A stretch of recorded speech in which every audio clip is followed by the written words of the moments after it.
بەخێراتنتانە کەم بسم الله الرحمن الرحیم. وەڵام ئەم کتێبە بە قانونی کتێب نووسین زۆر متەخەلیفە و زۆر دواکەوتووە، چونکە 21 ساڵە من مەشغوڵم پێوەی.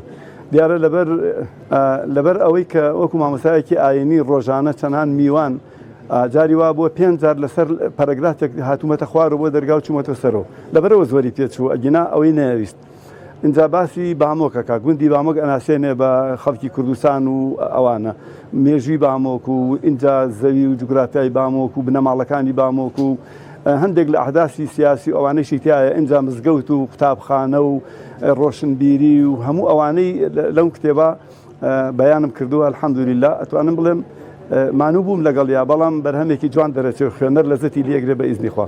وەکو عەرزم کردی من مەبەستم ئەوە بوو لەم کتێبە یەکەم ئەم ئاوایی ئەم گوندەی ئێمە گوندێکی زۆر دێرین و کۆنە، یعنی وەکو ئەڵێن لە هەڵەبجە زۆر کۆنترە. ویستم ئەم تاریخە بناسێنم بە خوێنەران بە خەڵکی کوردستان و گەلەکەم لە هەر شوێنێک هەن، ئەوە یەکێکیانە و هەندێک لەو کەسایەتی و لەو زانایانە و ئەوانەی کە لە بامۆکا بوون لە تاریخێک هاتوانیوانە خزمەتێ بکەن بەم کوردستانە، ئەوەش خاڵێکی ترە. ئینجاکردنەوەی قوتابخانە لە ساڵی 50کان لە بامۆک دەورێکی باڵایە بووە و هەروەها نزیکی لە شار، یعنی ئەوەش کاریگەری هەیە. ئێمە خەڵکی شار تێکەڵی زۆرمان لەگەڵیانە هەیە، ئاشناییمان لەگەڵیان هەیە، خزمایەتیمان لەگەڵیانە هەیە.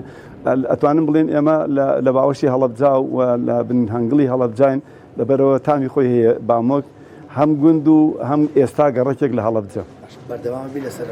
بە ئیزنی خوا کتێبێکی ترم بەدەستوەیە ئەویست بە ژیانی خۆمە، یعنی ڕۆژەکانی ژیان بە ئیزنی خوا مقدارێکم نووسیوە بەردەوامە بم.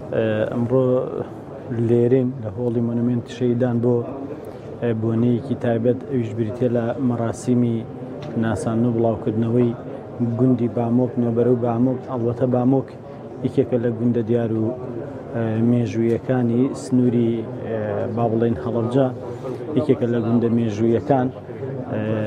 ئەم کتێبە لەلایەن ڕێز مامۆستا مەلا تاهیر بامۆکیەوە نووسراوە. ماوەی تقریباً بە قسەی خۆی نزیکەی 27-28 ساڵە خەریکی کۆکردنەوەی معلومات و داتایە بۆم کتێبە. ئەڵبەت وەکو خۆی هەموو جارێکەڵێ کە ئەو نووسەر نییە، بەڵام خەمی تاریخ و خەمی فەرهەنگ و خەمی مێژووی میلەتەکەی وای کردووە کە دەست بۆ مەشروع و کارێکی وابە. ئەلبەتە ئەو ماتریاڵانەی لە ساڵانی ڕابردووە کوی کردبوویەوە، بەم دوایانە کەوتە بیری ئەوەی کە با بڵێن پرۆژەی کتێبێکی لێ بەرهەم بێنێ. کتێبەکەش ڕەنگە مامۆستا مەلا تاهیر وەکو مەلا لەم سنوورەیە یەکەمین کەسێک بێ کە تاریخی گوندەکەی خۆی بنووسێتەوە. ئەلبەت کتێبەکەی لە چەند بەش و تەوەرێک پێک هاتووە، لایەنی جوگرافیە، مێژوویە، ئابووریە، کۆمەڵایەتیە، سیاسیە، فەرهەنگیە، ئیداریە. لەو لایەنانەوەیە یعنی قسەی لەسەر ئەمە و لایەنانە کردووە، ئەلبەت بە ئیمکانی خۆی بە پێی توانای خۆی.